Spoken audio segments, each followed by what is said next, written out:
Welcome to this week's edition of In the Clubhouse with EMD Baseball. I'm Andy Kirikides, joined by my wonderful co-host Keith Glasser. How we doing? Great. How are you? I'm doing better now that I can read your shirt. A little shout out to Sandlot for those of you who are not on the cameras. Wendy Peppercorn shout out. Everybody knows Wendy Peppercorn was the real deal back in the day. Oiling, and lotioning. She doesn't know what she's doing. She knows exactly what she's doing, Keith. Benny the Jet, he knew. Today, another fallout from the NCAA House hearing, if you will. Obviously, the rosters have been cut to 34, but to no surprise, there's a caveat to that statement. So as of July 6th, all NCAA Division I institutions were requested to submit a list of designated student athletes to the NCAA. Designated student athlete is someone who has been identified as a potential roster loss due to the impending roster cuts. This applies to incoming freshmen as well as currently rostered players. This tag sticks with this player for the remainder of their college career. And if you have received this tag, you are not subject to the roster rules, meaning you do not count against the 34. This is the NCAA's attempt at hitting the grandfathering in clause that we had talked about at length previously. Had a chance to talk to some guys this past weekend about this.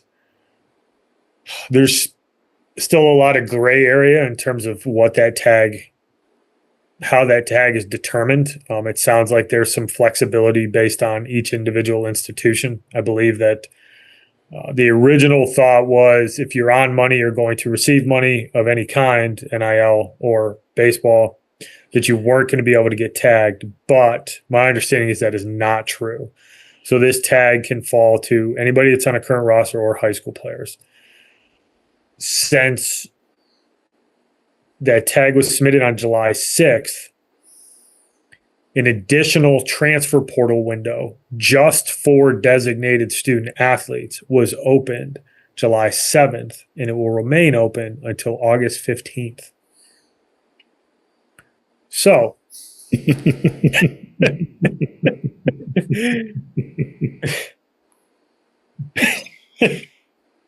This has been fun. So there's we've waited. There's a lot to unpack here, but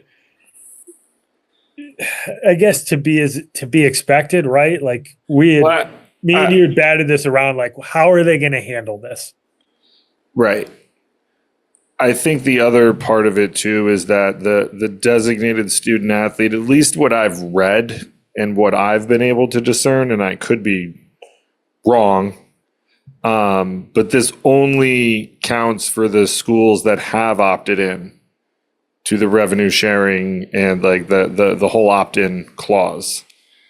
I also read that if schools opt in after the deadline, like you can't identify designated student athletes after that. So even if you are like, if you're not opting in this year and you don't designate anybody a DSA as we're probably going to refer to them, you can't change that designation if you were to opt in a subsequent year. So, I don't know the list of schools. I'm sure we could probably find it. I don't know the final list of schools that have opted in and haven't. So that's a whole other issue that might come up in the next 3, 4, or 5 years. But yeah, I guess it's their convoluted way of making this work for everyone. You know, I don't necessarily agree with this route. If you want my honest answer, I think that this is going to create a lot more confusion and balloon rosters for the next 4 years. Because realistically, after this, like, there are no DSAs. It's really only current kids who are in college, but it has that COVID feel again of people just getting not necessarily years, but now you can continue to stay, like, you can continue to keep roster levels high for the sake of keeping them high. So I don't know. I don't know. Obviously, we'll see how this plays out. Kind of interested to see what schools did based off of designating people student. Did they designate everybody? Did they is there only like 2 or 3? How many student athletes are there that are designated? I don't know. And in part, like, this is also to put blame at the feet of the people who are making these decisions. And as convoluted and as messy as this sounds, like, it's just as messy on this side of things for us doing this as it is for the coaches. Like, this isn't a clear and easy way of going about doing this. And I think there's, and it's not just baseball, it's every sport. But, we're making these rules and new terms for things that didn't have to exist because we cut rosters. And, unfortunately, that's what was going to happen with revenue sharing and, this becoming a little bit more of a business side of things in college athletics. Like, people are going to still make their money, so if rosters are going to get cut, rosters are going to get cut. So, it might sound harsh, but that's kind of the reality of what this is. But doing the whole designated student athlete thing, I'm interested to, eventually kind of figure out how many people are designated and what that means for people moving forward. Yeah, because it's a one-time thing right now, but these kids hold that tag.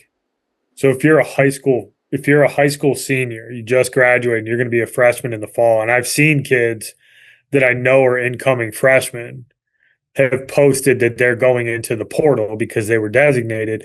That kid doesn't count against anybody's roster for 4 more years. And yeah. the thing that I'll be really interested is, like, how big do some of these rosters get? Right? Like, we were supposed to have 40-man rosters this past year. You go look at some schools and they got 53, 54, 55 guys on the website. They're probably red shirts, but either way, like, you're carrying a lot of these guys around and they're non-scholarship guys.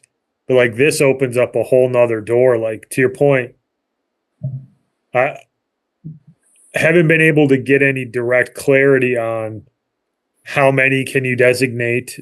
The sense that I got from talking to a handful of different schools is that each one of those institutions is handling this a little bit differently. Some people are saying you can't designate anybody that's on money. Other people are saying that you can. Other people had limits. You can designate 6, you can designate 8. Others didn't. So I don't know, right? Like, we're still trying to figure this out. The only thing I can say with certainty is that schools submitted a list on July 6th of designated student athletes. Those guys do not count against rosters, or gals for other sports. For baseball, those dudes don't count against rosters. There's now another portal window opened up, giving those guys an opportunity to seek out other places. I'm really interested to see how schools handle this, right? If you're one of these SEC schools or one of these ACC schools, are you can bring 45, 50 guys on campus like you've done in the past and just keep numbers and super high level competition, and that you got some guys that don't count against your roster? I don't know how it's going to work. So certainly more to come on this if we get a little bit more clarity. But the best I can do is right now is define what a designated student athlete is. And to me, the NCAA just kicked the can down the road. Maybe this is the right solution. I don't know. I side with you on this. I think it should have just been rip the Band-Aid off, go to 34. But here we are. Yeah, I'm interested to see how obviously this all plays out. It's something that we've been talking about for seemingly close to 2 years now. And quite a bit over the course of the 7 months of expecting the decision that finally came out in June. But I think it's making this a lot more difficult in the short term. I don't know what implications this is going to have, because you're right. Like if they're going to balloon rosters in certain spots, do you lose your designation if you transfer more than once? Like when do we stop that train? Yeah, my understanding, the way that I've read it, is that if you get tagged this year as a DSA, you hold that tag. So if you're a high school kid coming in, you don't count against anybody's roster as long as you were in college. So let's stick to the 5 years to play 4. So you could technically be on somebody's roster for 5 years and not count against it. Right. Which is absurd under new rules. You could theoretically go to 4 different schools in 4 years, all at the Division I level, just to do it and potentially never play. Well, if you get designated as an incoming freshman right now, you oddly have value if you go into the transfer portal beyond just your ability to play, because everybody wants a deeper roster. Right. Right. And I'd be really interested to see how many schools designated their whole incoming freshman class. Because at some of these big schools, you could say, like, hey, we brought in 10 freshmen. Like, none of these guys would be here if we had to go to 34 because we were just going to shop in the portal. That's the other thing is, like, I haven't heard of any solid definition of what there's no qualifications. It just seems like you can label, right? And if we get more clarification on this, we'll come back and add some color to it. But as we're talking about it right now, I have heard of no qualifications. Well, there are 2 that I had found and I had bookmarked for our discussion today. This is from some legal website. It's a student athlete at a member institution who was either A, certified as eligible to practice or for competition at a member institution on a roster, whether recruited or walk-on, during the 24-25 academic year prior to April 7, 2025, including student athletes who transferred or a student athlete initial enrollee at a Division I member institution for the 25-6 academic year, who prior to April 7, 2025 was recruited to be or was assured by an institutional staff member they would be a member of the institution's roster for the 25-26 academic year. So essentially anybody who was currently on a roster last year and any incoming freshman who was told that they would have a spot. Now that also gets a little gray too. But I don't think you're wrong. I wouldn't be shocked if there's schools that are just going to designate their entire incoming class and just say, hey, you could argue it's the smart thing to do. Yeah, because then they can just keep their entire freshman class and not have to worry about cutting them, and they're never going to count against your roster.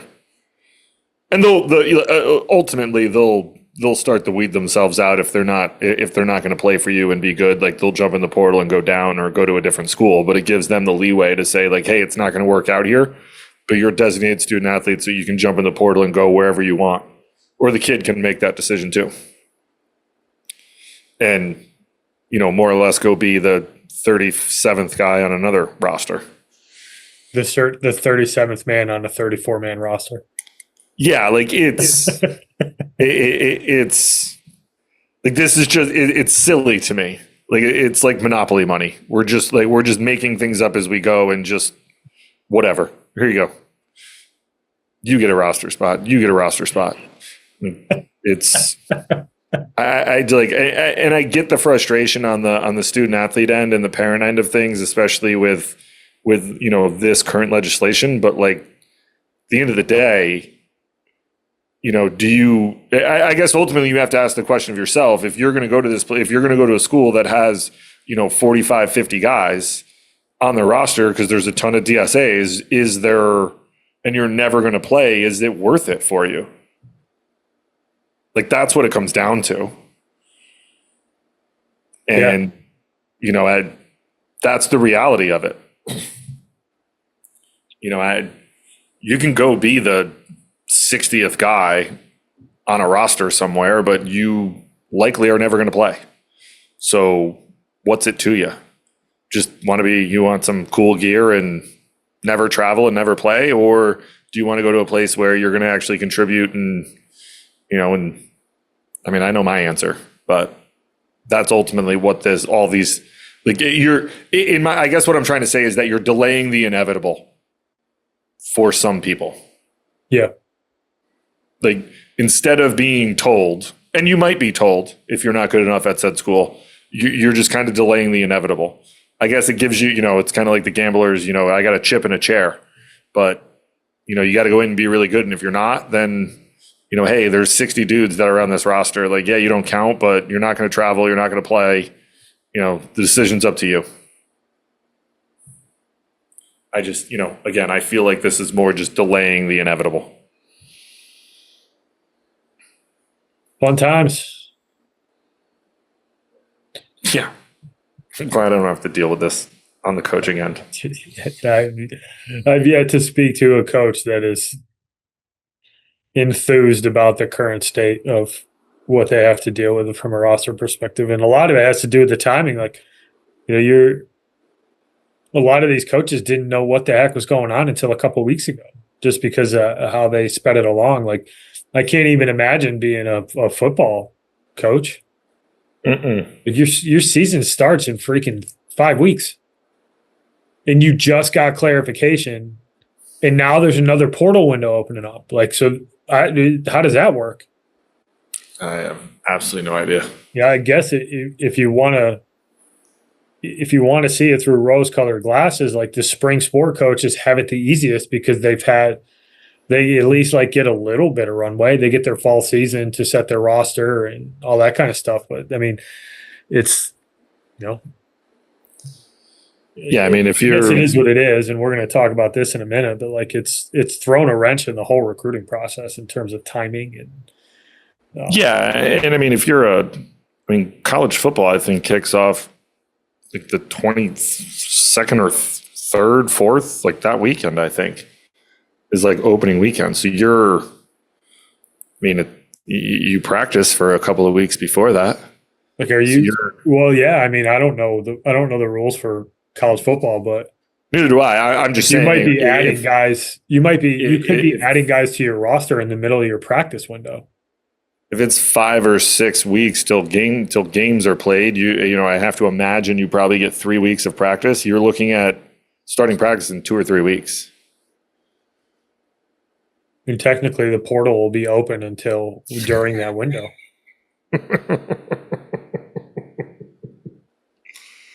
Oh, this is so fun. And for the parents out there who are planning, like, oh, I'm going to so-and-so school. Nope. No, you're not. We already got an apartment. Oh. Hope you can get out of that lease.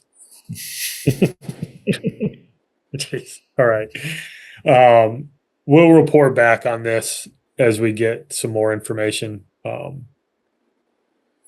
Like I said, I think this is the best we can do with it based on what we have and what we know. But yeah, fun times. Just another wrench to throw in it. Yeah. Anything else you want to add, Coach? Nope. All right. Covered it. Thank you for listening, everybody. Tune in next week. We will talk to you then. Thank you for listening this week. If you're watching on YouTube, go ahead and hit that subscribe button and smash that like button for us. Check us out on Apple Podcasts, Google Podcasts, as well as Spotify. You can follow us on Twitter and Instagram at EMD Baseball. If you want to find out what me and Keith do to help families and players navigate the recruiting process, go ahead and check us out on emdbaseball.com. Take a few minutes to check out our new online academy. I promise you'll get some good information out of that. Thanks again for listening. Check in with you next week.